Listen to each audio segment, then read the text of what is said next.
जय जय श्री राधे निताई गौर हरि बोल।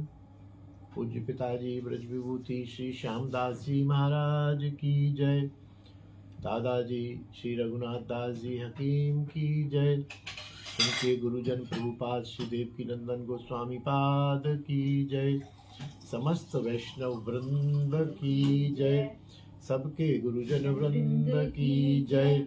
गिरिराज महाराज की जय। तुलसी महारानी की जय। ब्रजरज रानी की जय। यमुना रस रानी की जय। हमारे गुरु स्थान श्री श्रृंगार वट की जय। जय जय श्री राधे श्याम निताई गौर हरि बोल। गुरु गोविंद कृपा से अनेक दिनों से पिताजी के चरित्र का रसास्वादन चल रहा था। अनेक उतार चढ़ावों के बाद, अनेक भगवत कृपा के प्रसंगों के बाद, अनेक पारिवारिक उलझनों के बाद कल की कथा में उन्होंने नित्य लीला में प्रवेश किया। अंत में पद भी लिखा। उनको धर्मराज के और नारद जी के दर्शन भी हुए और एक अध्याय लगभग समाप्त हुआ। कुछ विद्वान संतों ने, वैष्णवों ने उनके कुछ संस्मरण लिखे हैं। उनको और श्रवण करके, क्योंकि अपनी महिमा स्वयं तो कोई लिखता नहीं है, लोगों की दृष्टि में पिताजी का क्या स्वरूप था, यह उन संत विद्वानों ने इस निबंधों में लिखा है, वह मैं प्रस्तुत करता हूँ। धर्मरत्न अनंत श्री विभूषित स्वामी गोपाल शरण देवाचार्य जी महाराज, गोलोक धाम। आपके अनेक आश्रम हैं, वृंदावन में भी है, दिल्ली में भी है और विदेशों में भी अनेक, मुझे लगता है 10-20 आश्रम हैं। बहुत ही सरल, बहुत ही मिलनसार, बहुत ही अच्छे निम्बार्क संप्रदायी संत हैं ये। आपने लिखा है, संत भक्त तपस्वी महापुरुष जिस पथ पर चलकर उसे प्रशस्त कर देते हैं, वही पथ चिरस्थायी, सर्वसुलभ, सर्वविदित, सर्वश्रेयस्कर एवं सर्वतोमुखी बन जाता है। संत केवल भेष लेने से ही नहीं बनते हैं। वास्तविक संत तो वही हैं जो किसी देश में, किसी वेश में रहकर भी शाश्वत सत्य सत्ता श्री हरि प्रभु को अपना लेते हैं। वही महान संत होते हैं जिन पर श्री राधा कृष्ण की परम कृपा माधुरी की अविरल रसधारा अजस्र रूप में बहती रहती है। हम यहाँ उन व्यक्तित्व की बात कर रहे हैं जो अब हमारे बीच में पांच भौतिक देह से नहीं है। चिन्मय चैतन्य देह से शब्द ब्रह्म के रूप में उनकी चिंतन भक्ति की रसधारा तो अखंड रूप से बह रही है, अनादिकाल तक बहती रहेगी। वे महापुरुष हैं वैष्णव शिरोमणि श्री श्यामलाल जी हकीम, जिन्हें ब्रज विभूति श्री श्यामदास जी के नाम से राधा कृष्ण भक्ति रस के पिपासु भक्तगण पहचानते हैं। हम बाल्यकाल से ही उनके साहित्य को पढ़ते आए हैं। सदगृहस्थ आश्रम में रहते हुए ऐसे विरक्त संत अत्यंत दुर्लभ है। निरंतर रूप से श्री राधा कृष्ण भक्ति रस में डूबे रहना, प्रत्येक व्यक्ति से सरलता के साथ व्यवहार करना तथा उन्हें श्री राधा कृष्ण भक्ति के मधुर प्रसंगों को सुनाकर उनके चित्त में भगवत भक्ति का समावेश करा देना ही उनकी विशेषता थी। थोड़ी देर के लिए भी उनके पास कोई व्यक्ति जाता तो वह सहज रूप से भगवान का उपासक बन जाता था।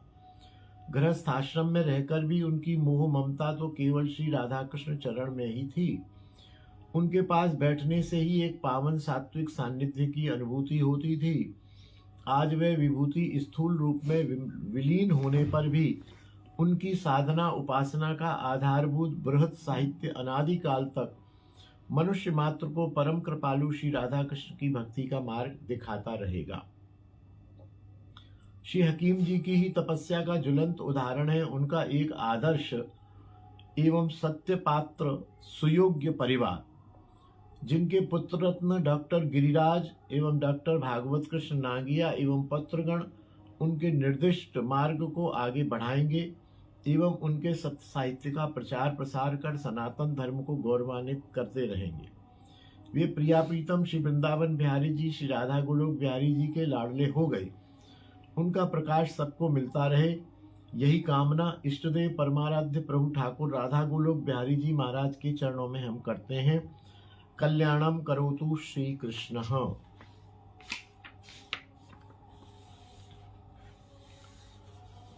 यहाँ राधा रमण जी के पास एक षडभुज महाप्रभु मंदिर है।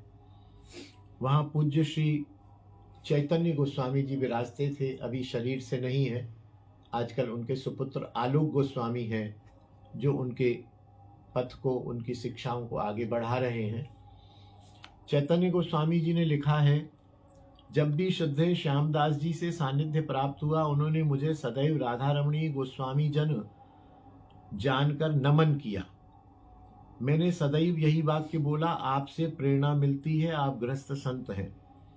यह सुनकर वे मुरझा से जाते और ये कहते कि यह सब आप जैसे आचार्यों तथा गोस्वामी वृंदों का ही आशीर्वाद का फल है। भक्त हृदय श्री श्यामदास जी कर्मठ, क्रियाशील, प्रतिपल चिंतन लेखन में व्यस्त, अति विनम्र स्वभाव में दृढ़ संकल्पी तथा अपने को भगवान चैतन्य महाप्रभु का दासानुदास मानते हुए उन्हीं की लीलाओं में तन्मय रहकर लेखन कार्य करते थे। मैंने जब उनसे आग्रह किया, आप सभा सम्मेलनों में अपने विचार रखा करें, आपको गौड़ीय ग्रंथों का विशद ज्ञान है, इससे वृंदावन की जनता तथा धार्मिक आचार्य अधिक लाभान्वित होंगे। वे यही कहते, धाम का और आचार्यों का मैं स्वयं लाभ ले रहा हूँ, मैं किसी को क्या लाभान्वित करूँगा। उनके सहजपन से मैं मौन हो जाता था। गोस्वामी ग्रंथों का अनुवाद तथा चैतन्य महाप्रभु परिकर पर उनके लेख एवं चैतन्य संप्रदाय ग्रंथों के प्रचार प्रसार में श्री श्यामदास जी की चर्चा मैंने दूर दूर तक सुनी है। जयपुर, कलकत्ता, फर्रुखाबाद, लखनऊ, दिल्ली, आगरा, यहाँ तक कि अमेरिका, टेक्सास के कई नगरों में मुझे उनके लेखन के प्रशंसक मिले। उनके लेखन की उन्होंने भूरी भूरी प्रशंसा की, किंतु अपनी प्रशंसा से वह स्वयं बेखबर थे। मैंने स्वयं उनको सूचना दी तो बोले, चैतन्य महाप्रभु सिद्धांत स्वयं में सिद्ध हैं, जो इसमें पड़ जाता है वह डूबता ही है। एक बार मैंने उनसे जिज्ञासा की, आज के मठाधीश तथा भक्ति प्रचारक चैतन्य चरितामृत के सिद्धांतों पर आधार पर अपने लिए कुछ टिप्पणी अथवा विचार लिखवाना चाह रहे हैं। बोले, मैं तो गोस्वामियों द्वारा लिखे ग्रंथों का ही अनुवाद करने वाला हूँ। हाँ, कुछ टीका अवश्य लिखी हैं, किंतु किसी के विषय में व्यक्तिगत रूप में कोई टिप्पणी अथवा विचार मुझ जैसा तुच्छ प्राणी क्या दे सकता है। गोस्वामी ग्रंथों में उनकी अगाध श्रद्धा देख मैं दंग रह गया। फिर उन्होंने मुझे बहुत सी बात समझाई और कहा, प्रभु जो चाहते हैं वह अपने दासों से स्वयं शक्ति देकर करवा लेते हैं। फिर उन्होंने नित्यानंद प्रभु का एक आदेश मुझे सुनाया जो उनको मिला था। राधे श्याम। श्रद्धेय श्री श्यामलाल जी के प्रति मेरी मान्यता है, संसार के सभी प्राणी परिवार बनाते हैं एवं सजाते हैं, धन यश अर्जित करते हैं, जीवन के बहुत सारे उतार चढ़ाव को झेलते हुए स्वयं के व्यक्तित्व को निखारते हैं। जीवन जीना, गृहस्थ बनाना एक दिव्य कला है। श्री श्यामदास जी का व्यक्तित्व अपने में अनुकरणीय तथा स्मरणीय रहा। उन्होंने गृहस्थ का धर्म निभाते हुए एक खास उम्र पर पहुंच 35 या 40 वर्ष जो समय व्यतीत किया, वह एक संत ही कर सकता है। धार्मिक संकल्प लेकर चैतन्य संप्रदाय से जुड़कर गोस्वामी ग्रंथों को हिंदी भाषा में उजागर करना, अनुवाद करना, टीका लिखना, भक्ति को सहज एवं अनुकरणीय बनाना, यह अंतिम क्षण तक लेखन चिंतन से वह प्रभु की खोज करते रहे। स्वभाव उनका सहज, प्रतिपल प्रभु की खोज, यश की किंचित भी चाहना नहीं, संग्रह की आकांक्षा नहीं, आडंबर दिखावे से दूर, किसी भी प्रकार की उपाधियों की या पुरस्कारों की चाहना नहीं, आलोचना आदि से दूर, घर में ही रहकर निरंतर चिंतन लेखन में अपने प्रभु को खोज करना, जप करना, क्या आज के युग में संत प्रवृत्ति नहीं है? फिर अंत समय 3 दिन तक आंखें बंद कर संसार के व्यवहार से अचेत हो अपनी की हुई तपस्या का बंद आंखों से ही श्रीमन महाप्रभु चैतन्य परिकर की दिव्य लीलाओं का दर्शन करते हुए श्री हरिनाम संकीर्तन के मध्य यह संसार त्याग देना, नश्वर देह को विराम देकर ग्रंथों में अमर हो जाना, मनुष्य योनि को सार्थक बना लेना नहीं है क्या? अथवा मनुष्य योनि के लक्ष्य को प्राप्त करना, प्रभु खोजते खोजते ही देह त्यागना, क्या संत लक्षण नहीं है? यही श्री श्यामदास जी ने किया। गृहस्थ में रहकर संत कैसे बना जाता है, यह मैंने उनसे सीखा। जीवन पथ पर चलते चलते स्वयं समर्पित हो गए, चिन्मय चिंतन लेखन करते स्वयं ग्रंथमय हो गए। यहाँ पूज्य चैतन्य गोस्वामी जी ने विश्राम दिया है। अब इसके बाद पूज्य श्री डॉक्टर अच्युत लाल जी भट्ट, जो इस समय गौड़ीय संप्रदाय के सिद्धांत प्रविष्ट आचार्य हैं और धाम में पूरे ब्रज में ही सर्वाधिक विद्वानों में अपना प्रमुख स्थान रखते हैं और साथ ही परम सरल हैं, परम शांत, परम सात्विक और आचरणशील हैं। अभी प्रभु ने उनसे बहुत बड़ी सेवा करवाई है। श्रीमद् भागवत के 10वें स्कंध के 10 ग्रंथ उन्होंने संपादित किए हैं और हरिनाम प्रेस से छपे हैं। उनमें श्रीधर स्वामी पाद की संस्कृत टीका, उसका हिंदी अनुवाद, जीव गोस्वामी की संस्कृत टीका, उसका हिंदी अनुवाद, विश्वनाथ चक्रवर्ती पाद की संस्कृत टीका, उसका हिंदी अनुवाद, 3 टीकाएं संस्कृत में, उनका हिंदी अनुवाद स्वयं भट्ट जी महाराज ने किया है। बहुत ही दुर्लभ एवं संग्रहणीय सेवा उनके द्वारा ठाकुर ने कराई है। वह परम विद्वान है, परम आचरणशील है, वह भी संत कोटि, उच्च संत कोटि के ही एक गृहस्थ विद्वान है। उनको प्रणाम करता हूं। उन्होंने पिताजी के बारे में लिखा है, श्रीमन मदन मोहनौ जयतः जय गौर। अभिज्ञ जनों का निर्णय है कि अज्ञ की अपेक्षा ग्रंथाध्येता श्रेष्ठ है, अर्थात जो अज्ञानी है उनसे ग्रंथ पढ़ने वाला श्रेष्ठ है। उसकी अपेक्षा ग्रंथ को याद करने वाला श्रेष्ठ है। ग्रंथ पढ़ने से ग्रंथ याद करने वाला श्रेष्ठ है। उसकी भी अपेक्षा उसे समझ लेने वाला और भी श्रेष्ठ है। एवं अति श्रेष्ठ है तदनुरूप आचरण करने वाला, अति श्रेष्ठ है। अज्ञेभ्य ग्रंथिना श्रेष्ठा ज्ञानिभ्यो धारिणो वरा, धारिभ्य ज्ञानिना श्रेष्ठा ज्ञानिभ्यो व्यवसायिना। ऐसे ज्ञानियों में भी सर्वश्रेष्ठ हैं वे जन जो केवल आत्मोद्धार ही नहीं करते बल्कि अन्यों को भी अभय प्रदान करते हैं। उनका स्वस्तिवाचन एवं अभिनंदन तो समस्त युग करता है। जीवों को अभय प्रदान की एक कला की तुलना सारे वेद, यज्ञ, तप, दान आदि भी नहीं कर सकते हैं। श्रीमद् भागवत में श्री विदुर जी ने श्री मैत्रेय मुनि का अभिनंदन करते हुए यही कहा है, सर्वे वेदाश्च यज्ञाश्च तपोदानानि चानघ जीवा अभय प्रदानस्य न करवीरन कलामपि। श्रीमद् भागवत 3:8-41। परम भागवत विद्वद्वरेण ब्रज विभूति श्री श्यामदास जी एक ऐसी ही भगवत शक्ति संचारित विभूति थे। वे मानो कलयुग पावनावतार श्री गौरहरि कृपा से ही जीवों के दैहिक एवं भवरोगों की निवृत्ति करते हुए उन्हें श्री ब्रजेश की अनर्पित भक्ति सुलभ कराने के लिए ही कृत संकल्प थे। उनकी खानदानी चिकित्सा कुशलता का भौतिक लाभ तो हमने भी अनेकशः प्राप्त किया। भवरोग निवृत्ति के अलौकिक उपायभूत इनके प्राय सभी प्रकाशन भी मुझे सस्नेह भेंट रूप में प्राप्त होते रहे हैं।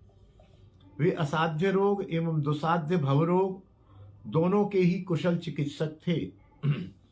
उनके द्वारा स्थापित श्री हरिनाम प्रेस जहाँ अग्रणी प्रकाशन संस्था बनी, वहीं यह गौड़ीय साहित्य एवं सिद्धांत का अग्रणीय प्रचारक प्रकाशन भी बना। श्री हकीम जी ने संस्कृत एवं बंगला से अपरिचित या अल्प परिचित हिंदी भाषी साधकों को आर्ष आचार्य ग्रंथों को सानुवाद स्वरूप सुलभ कराया। संस्कृत के वे प्रौढ़ एवं कठिन ग्रंथ जिनका संस्कृत टीकाओं के बिना आस्वादन संभव नहीं था, उन्हें प्रसन्न हिंदी भाषा एवं देवनागरी लिपि में अनुदित कर उन्होंने शोधार्थियों एवं साधकों की महती सेवा की। विद्वत समाज उनका सदा ऋणी रहेगा।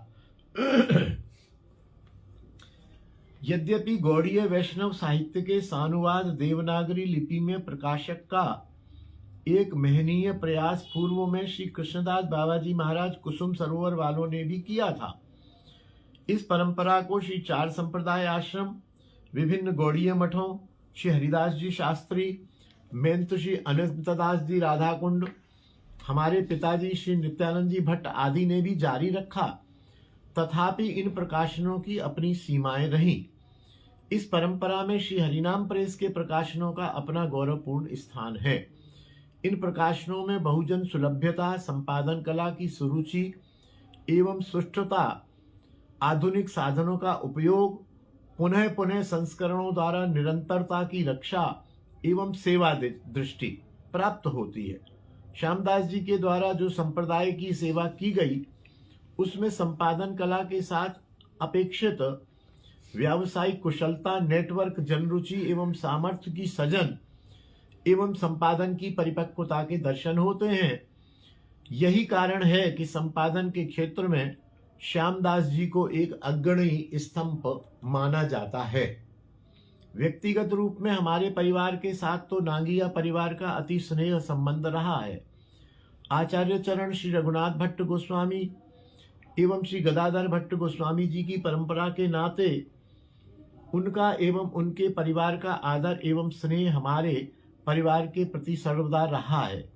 संपूर्ण नांगिया परिवार की वैष्णवोचित दीनता, अमानी होते हुए मानदेयता, व्यवहार कुशलता एवं धामगुरु वैष्णव गौर एवं भागवत निष्ठा अभिनंदनीय है।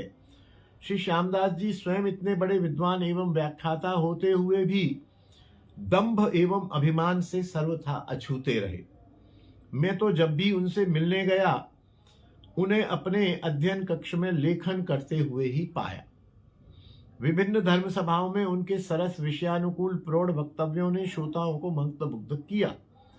कृपा विलास में शरदोत्सव में उनकी प्रतिवर्ष ही वक्तृता का आस्वादन मिलता था। उर्दू शायरी का सटीक प्रयोग उनके प्रवचनों में नव उल्लास भर देता था। लगभग 3 दशक पूर्व स्वयं इनके निवास पर श्रीमद् भागवत सप्ताह कथा कहने का मुझे अवसर मिला था। हरिनाम संकीर्तन सम्मेलन में विद्वत जनों का आगमन एवं उनके वक्तव्य बहुत स्तरीय होते थे। मुझे भी अनेक बार उनमें सम्मिलित होने का सुअवसर मिला। उनकी धामनिष्ठा, गौरनिष्ठा, भगवत भागवत निष्ठा के विषय में बहुत कुछ लिखा जा सकता है। भक्ति साम्राट सिंधु, गोपाल चंपू, षडसंदर्भ, माधव महोत्सव, उज्ज्वल नीलमणि एवं बृहद भागवतामृत जैसे ग्रंथशूरों का प्रकाशन, अनुवाद एवं टीका कर उन्होंने जो संप्रदाय एवं साहित्य की सेवा की है, वह चिरस्थायी है और वंदनीय भी है। भगवत कृपा से उनके दोनों पुत्रों डॉक्टर गिरिराज एवं डॉक्टर भागवत कृष्ण नागिया को पिता के गुण विरासत में मिले हैं। मैं श्री श्यामदास जी की कालजयी अमूल्य सेवाओं के लिए उनके प्रति श्रद्धावनत हूँ। अपिच आज अपने परम हितैषी विश्वसनीय विद्वत्वरेण आत्मीय को अप्रकट पाकर हम शोकाकुल तो हैं, परंतु उनके ही ग्रंथों के रूप में उपस्थिति हमारी आध्यात्मिक रागारुगा साधन यात्रा में ज्योति स्तंभ बनी रहेगी। अतः हम आश्वस्त भी हैं। श्री जी से प्रार्थना है उनके वंशधर इस महती भागवत सेवा परंपरा एवं रहनी संस्कृति को अक्षुण्ण बनाए रखें। यही विश्राम किया है। अब उन्होंने लिखा है श्री श्यामदास एक निराले हकीम। किसने लिखा? ये चैतन्य संप्रदायाचार्य श्री श्रीवत्स जी गोस्वामी, राधा रमन जी के आप सेवायित हैं। आजकल आपकी सेवा चल रही है। जगत गुरु पूज्य श्री पुरुषोत्तम गोस्वामी जी के आप सुपुत्र हैं। बहुत ही विनम्र, बहुत ही विद्वान और बहुत ही शांत प्रकृति के हैं। सेवा के साथ साथ भागवत कथा आदि प्रचार कार्यों में भी अपने अनंत शिष्य और आश्रित जनों को भक्ति मार्ग का उपदेश देते हैं। श्रीवत्स गोस्वामी जी की एक धाम में अलग ही पहचान है और उनका एक अलग ही व्यक्तित्व है जो सबको सहज आकर्षित करता है। उन्होंने लिखा है प्रवास से लौटने पर प्रिय गिरिराज जी से श्री श्यामलाल जी हकीम के स्मृति ग्रंथ के बारे में सूचना मिली। आशंका पक्की हो गई। वैष्णव प्रभ हकीम जी अब मात्र स्मृति देह धारण कर गोपाष्टमी को गोपाल की लीला में प्रविष्ट हो चुके हैं। ब्रजभूमि के गौरव एवं महिमा को प्रकाशित करने का दायित्व सदा प्रवासियों पर ही रहा है। अर्थात ब्रजभूमि का जो महत्व है बाहर से आने वालों ने उसको प्रकाशित किया है। ब्रजगोपियों ने हमें बताया कि गोलोक बिहारी श्री श्याम सुंदर जब ब्रज में प्रकट हुए तभी से ब्रजभूमि की जय जयकार हुई। जयदि ते दिघम जन्मना व्रज। श्री कृष्ण की लीला भूमि ब्रज का हृदय वृंदावन भौगोलिक स्मृति से लुप्त हो गया था। कलियुग पावनावतार श्री कृष्ण चैतन्य महाप्रभु जी ने 16वीं सदी के प्रारंभ में श्रीधाम वृंदावन को पुनः प्रकट कर मानव मात्र का कल्याण किया। श्री महाप्रभु एवं उनके अनुयायी गोस्वामीगण एवं संत जनों की महती परंपरा ने वृंदावन धाम के स्वरूप, साहित्य, कला, सेवा, पद्धति आदि को पूर्ण यौवन प्रदान किया। इस परंपरा में अधिकांश प्रवासी पूर्व दिशा से आकर वृंदावन वासी बने, किंतु क्या वृंदावन सेवा केवल पूर्व की परंपरा का ही अवदान है? क्या पश्चिम से वृंदावन के सेवक नहीं आए? 19वीं शती में सुदूर उत्तर पश्चिम में स्थित डेरा गाजी खान नगर से श्री ललित लड़ैती जी वृंदावन आए और उन्होंने वृंदावन बिहारी के नाम, रूप, लीला एवं धान का उन्मुक्त भाव से गायन किया। उस पदावली को प्रकाशित करने के लिए उनके वंशज राय साहब श्री रघुनाथ दास जी हकीम वृंदावन आके रहे, किंतु प्रभु को उनका एवं उनके परिवार का वृंदावन से इतना दूर रहना मंजूर नहीं था। 1947 में देश के विभाजन के बहाने आप वृंदावन आ गए। उनके एकमात्र पुत्र श्यामलाल हकीम जी ने परिवार की सेवा हेतु वृंदावन में हकीमी प्रारंभ की। वृंदावन वासियों की सेवा के फलस्वरूप आपकी हकीमी को एक नया आयाम प्राप्त हुआ। गुरु कृपा से आपके मन में भवरोग से पीड़ित मानवता की चिकित्सा का संकल्प जागृत हुआ। शास्त्रों से स्पष्ट आज्ञा मिली कि कलयुग में मानवता के दुखों को दूर करने के लिए केवल हरिनाम ही एकमात्र आधार है। अतः इस सेवा संकल्प में कोई विकल्प नहीं था, जो एक महत हरिनाम यज्ञ के रूप में आज प्रतिष्ठित है। श्री हरिनाम संकीर्तन मंडल, श्री हरिनाम प्रेस, श्री हरिनाम मासिक पत्र आदि इस यज्ञ के विभिन्न अंग हैं। प्रभु की नित्य और विभु वांग्मयी मूर्ति वैष्णव शास्त्रों को प्रकट करने वाले श्री श्यामदास आज स्वयं प्रकाशित हो गए। वृंदावन बिहारी श्री श्यामा श्याम तथा उनके दास दोनों में अटूट समानता है। श्याम वर्ण का खेल ही ऐसा है। श्यामदास के उपास्य श्रृंगारवट बिहारी श्री श्याम सुंदर का वर्ण भरत के नाट्य शास्त्र में श्याम ही बताया गया है। एक गोलोक से आए, दूसरे डेरा गाजी खान से आए, किंतु ये दोनों ही सवर्ण प्रवासी वृंदावन वासी बन गए। वृंदावन परित्यज्य पादमेकम न गच्छति, क्षयमान भौतिक देह को छोड़ रसराज श्याम की सेवा में अक्षय देह धारण कर श्री श्यामदास श्रृंगारवट की निवृत्त निकुंज में अक्षय नवमी से नित्य सेवा में रत है। सेव्यम श्रृंगार भावई राधे राधे। यहां उन्होंने विश्राम किया है। अगला है गौड़ीय वैष्णव जगत के उज्जवल नक्षत्र। ये लिखा है परम सम्माननीय डॉक्टर श्री विनोद बनर्जी साहब ने, जो वृंदावन के इंटर कॉलेज के प्रधानाचार्य रहे हैं, और आपके पूज्य पिताजी पूज्य श्री रवि पंडित जी, जो गौड़ीय संप्रदाय के अप्रतिम विद्वान थे और बंगला में कथा कहते थे। पिताजी और दादाजी ने आपकी कथा में जाकर ही बंगला सुनना और समझना सीखा। और विनोद बनर्जी बहुत ही शांत, कुशल और सामाजिक व्यक्तित्व के धनी हैं, सबके प्रिय हैं। आपका भी एक स्मृति ग्रंथ अभी हरिनाम प्रेस से प्रकाशित हुआ है, जो शीघ्र ही उद्घाटन होने को है, लोकार्पण होने को है। हम विनोद बनर्जी साहब के चरणों में प्रणाम करते हैं। उन्होंने पिताजी के बारे में जो लिखा है, श्रद्धेय श्री श्यामलाल जी हकीम श्री श्यामदास जी के निकुंज लीला प्रविष्ट होने से गौड़ीय वैष्णव जगत का एक उज्जवल नक्षत्र अस्त हो गया। उनकी धाम और हरिनाम निष्ठा, वैष्णवानुराग एक गृहस्थ संत के रूप में ब्रज और वृंदावन के प्रति समर्पित जीवन अनुकरणीय एवं प्रेरणास्पद है। उन्होंने गौड़ीय वैष्णव साहित्य के विपुल ग्रंथों को बंगला भाषा एवं संस्कृत से हिंदी में प्रस्तुत कर जो अद्भुत कार्य किया है, वह एक स्वर्णिम अध्याय है। मुझे बचपन के दिनों का स्मरण होने पर याद आता है कि अश्विनी बाबू कुंज गोपीनाथ बाग वृंदावन में मेरे पूज्य पिताजी पंडित श्री रविंद्रनाथ बंदोपाध्याय, वही बात आ गई, रविंद्रनाथ बंदोपाध्याय जी श्रीमद् भागवत की नित्य कथा कहते थे। उन दिनों वृंदावन में अन्यत्र इस प्रकार से नियमित कथा कहीं भी नहीं होती थी। श्री श्यामलाल जी हकीम पिताश्री की कथा के नियमित श्रोता होते थे। चैतन्य चरितामृत, गोपाल चंपू, उज्जवल नीलमणि जैसे ग्रंथों के चिंतन मनन की प्रेरणा का प्रभाव संभवतया उन्हें इसी नित्य कथा से प्राप्त हुआ। मेरी श्री श्यामलाल जी से जब भी भेंट हुई, उन्होंने मुझे मेरे पिताश्री के पुत्र रूप में सदैव सम्मान दिया। वैष्णवोचित विनम्रता एवं निरहंकारता उनके व्यक्तित्व में स्वाभाविक रूप से समाई हुई थी। उनके सुयोग्य पुत्र द्वय डॉक्टर गिरिराज तथा डॉक्टर भागवत कृष्ण में अपने पिता के गुणों का सुंदर समावेश है। उनके द्वारा श्री हरिनाम संकीर्तन की जो प्रेरणास्पद धारा प्रवाहित की गई, वह प्रभु कृपा से निरंतर प्रवाहित होती रहेगी, ऐसा मेरा विश्वास है।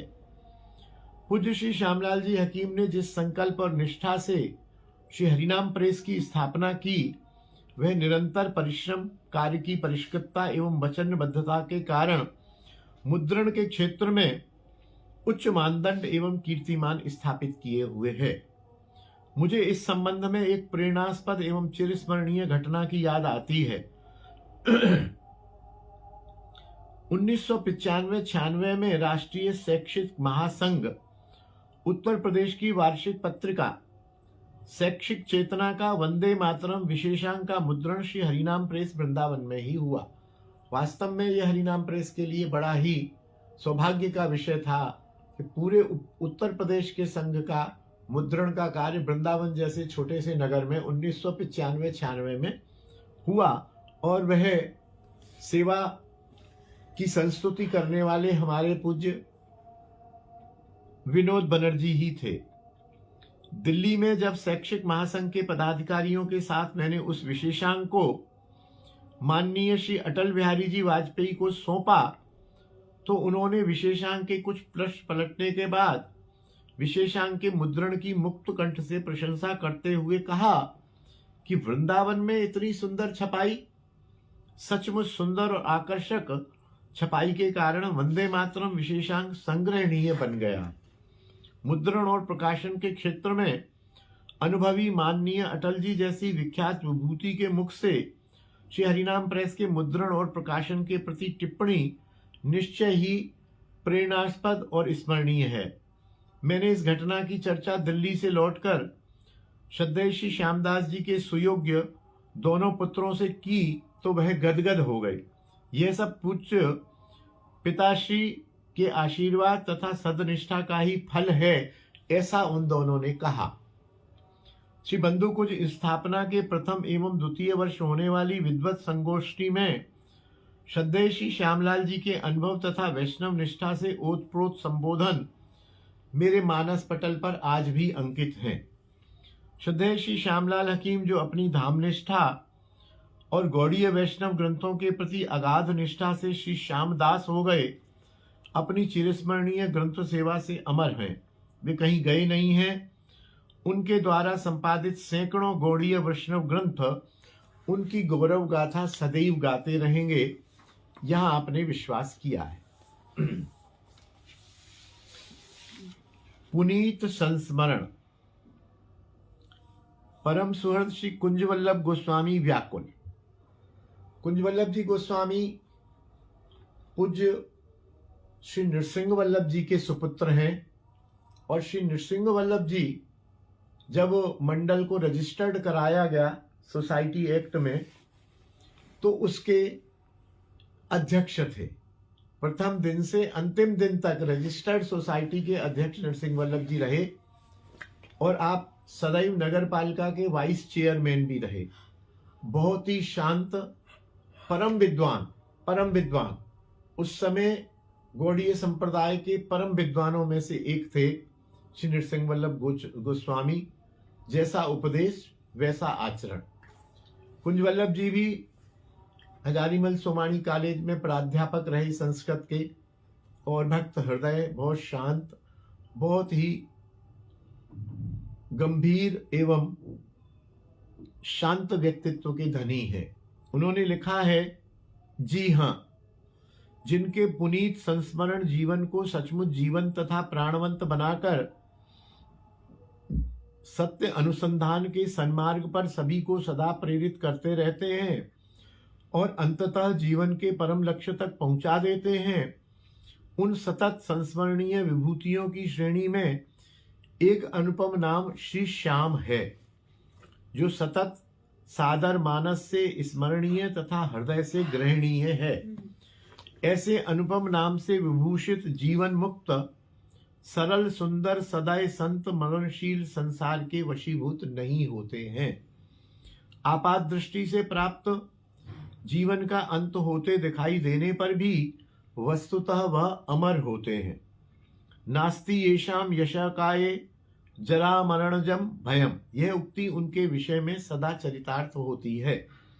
श्रीधाम वृंदावनवासी गृहस्थ संत परंपरा में श्री चैतन्य महाप्रभु प्रवर्तित वैष्णवीय उपासना में संलग्न, बल्कि अपने समग्र जीवन को समर्पित करने वाले उदार चेता नित्य वंदनीय नित्य लीलालीन श्री श्याम जी आज अपने कीर्ति कलेवर से मात्र जीवंत ही नहीं अपितु रागानुगा भक्ति पथ के ज्वलंत दृष्टांत भी हैं। देही यानी जीवात्मा का किसी न किसी देह से नित्य संबंध रहता है।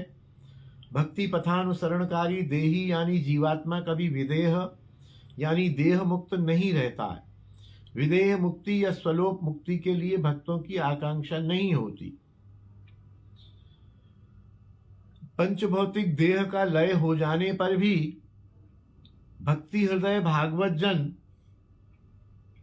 नित्य लीला धाम में अपने साधनोचित तथा इष्ट सेवार्थ समुपयोगी देह से सदा विद्यमान रहते हैं।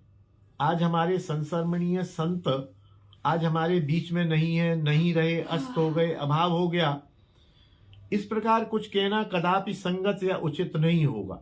आज वे अपने प्राप्त अविनश्वर अलौकिक देह से नित्य लीला धाम श्री वृंदावन में अदृश्य होकर भी दृष्टमान हैं, अविदित होते हुए भी विद्यमान हैं। नास्ति नहीं अस्ति पदवाच्य है। संतजन कभी अतीत में नहीं समाते, उनके लिए सदा वर्तमान ही बना रहता है। नित्य नवीनीकृत वर्तमान। होता कभी न अतीत उनका, दिव्य देह अमर्त्य है। वे थे नहीं वे हैं सदा, अस्तित्व उनका सत्य है। नित्य धाम में इष्ट सेवार्थ अपने साधन सिद्ध दिव्य देह से विद्यमान हमारे पूज्य चिरस्मरणीय श्री श्याम जी सद्गुणालंकृत हैं।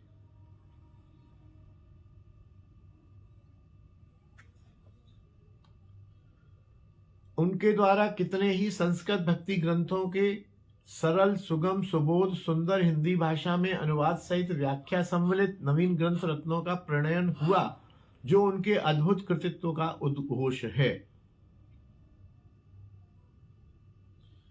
महापुरुषों की परमपद प्राप्ति या नित्यलीला प्रवेश के शुभकाल शुभ क्षणों की अपनी विशेषताएं होती हैं। उन दिव्यात्मा श्री श्याम जी के उस उत्तम मुहूर्त का यदि स्मरण किया जाए तो दामोदर मास कार्तिक मास है, जो नियम सेवा भक्ति साधना और उपासना की दृष्टि से शुभ मास है। शुक्ल पक्ष सत्वगुण विशिष्ट उज्ज्वलता का द्योतक है। अष्टमी तिथि सर्वेष्ट प्रदायिनी सिद्धिदायिनी है। गोपाष्टमी तो साक्षात भवतारिणी सर्वमंगला है। बुधवार का दिन आध्यात्मिक दृष्टि से प्रबुद्ध होने का संकेत देता है। तदनंतर दूसरा दिन जो अक्षय नवमी है, वह अक्षय पुण्यदायिनी तथा परम पद प्रदायिनी है। इस दूसरे दिन को पारलौकिक क्रिया अंतर्वर्ती संस्कार के द्वारा उनके अक्षय पुण्यमय जीवन का अभ्यर्चन किया गया है।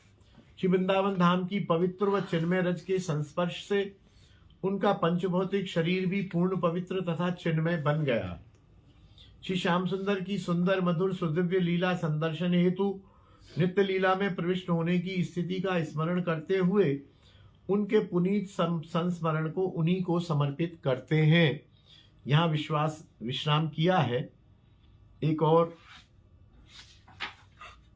पद्यमयी कविता है। अमीय चंद्र शास्त्री ब्रजनंदनी पत्रिका के निकालते थे। ये भी अध्यापक थे किसी कॉलेज में, बड़े विद्वान, बड़े सरल, कोशी कला के निवासी। सिंधु प्रदेशाद उदयम तुवाप्य श्रीधाम्नि वृंदा विपिने चकासे चैतन्य भक्तौ प्रविलीन चेता ध्रुवो ब्रजाकाश इवा भय श्याम। अखंड भारत तथा हिंदुस्तान के अभिन्न अंगभूत सिंधु प्रदेश से उदय होकर आकाश में ध्रुव नक्षत्र के सदृश श्रीयुत पूज्य श्री श्यामलाल जी हकीम गौर सुंदर श्री चैतन्य महाप्रभु की भक्ति में तल्लीन चित्त से युक्त होते हुए श्रीधाम वृंदावन में अथवा ब्रज रूपी आकाश में श्याम रूपी नक्षत्र प्रकाशमान किंवा दैदीप्यमान हुए। यहाँ उन्होंने विश्राम दिया है। और आगे अभी और भी कुछ हैं। श्री राधे श्री राधे। तो मैं एक संस्मरण को और ले लेता हूं, उसके बाद विश्राम करेंगे। बाकी फिर कल मुझे लगता है शेष हो जाएंगे। 4-5 संस्मरण और हैं।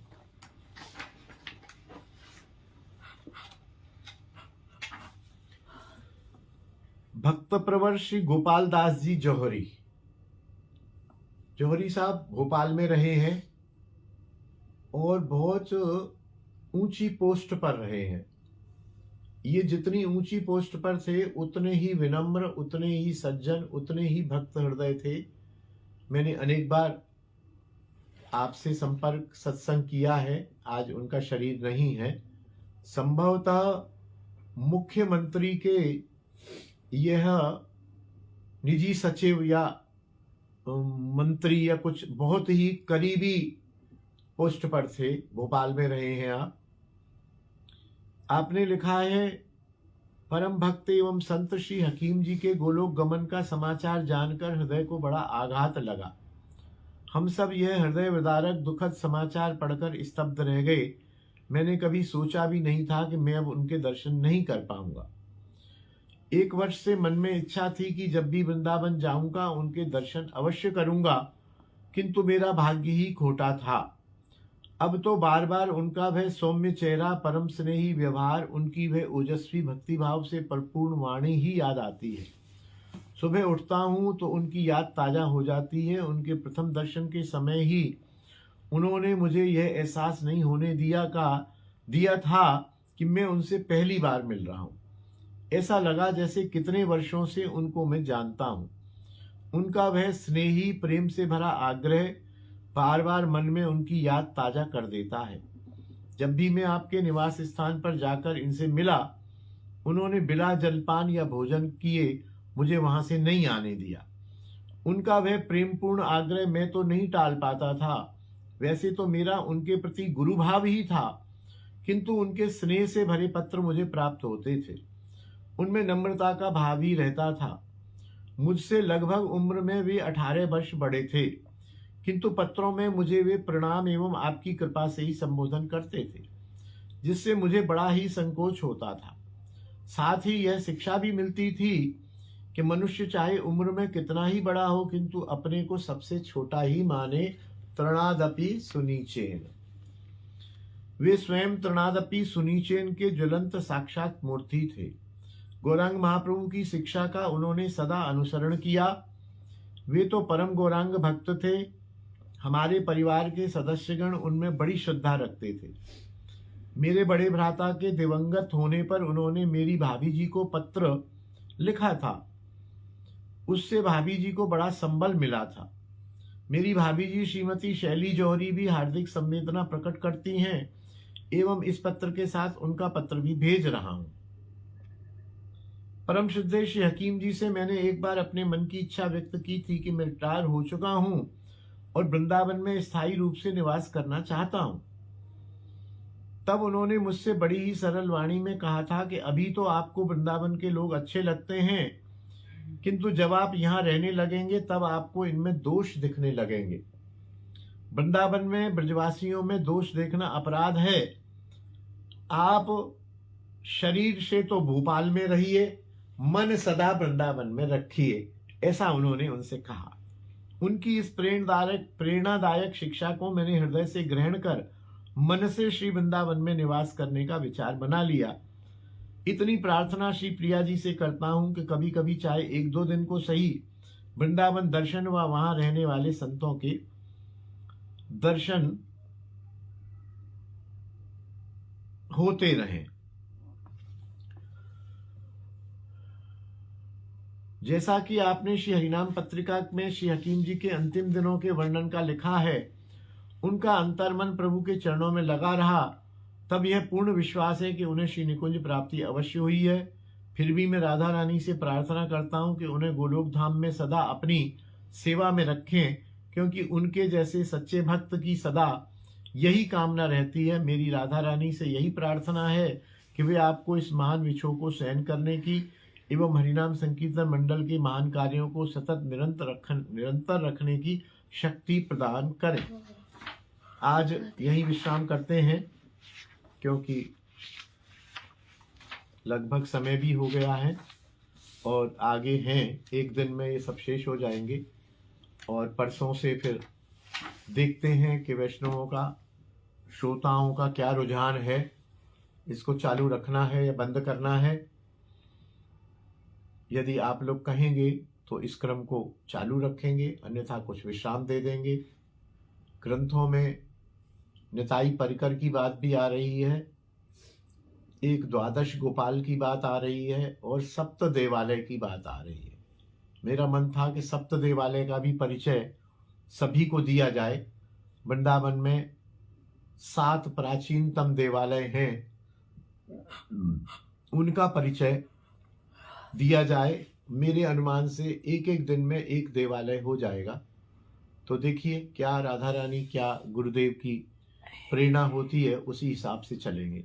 बोलिए पिताजी महाराज की जय, दादाजी महाराज की जय, उनके गुरुजन वृंद की जय, गिरिराज महाराज की जय, तुलसी महारानी की जय, वृंदावन रजरानी की जय, यमुना रस रानी की जय, श्रृंगार वन की जय, समस्त वैष्णव वृंद की जय। गुरु के उनके गुरुजन की जय। जय जय श्री राधे श्याम। हिताई गौर हरि बोल।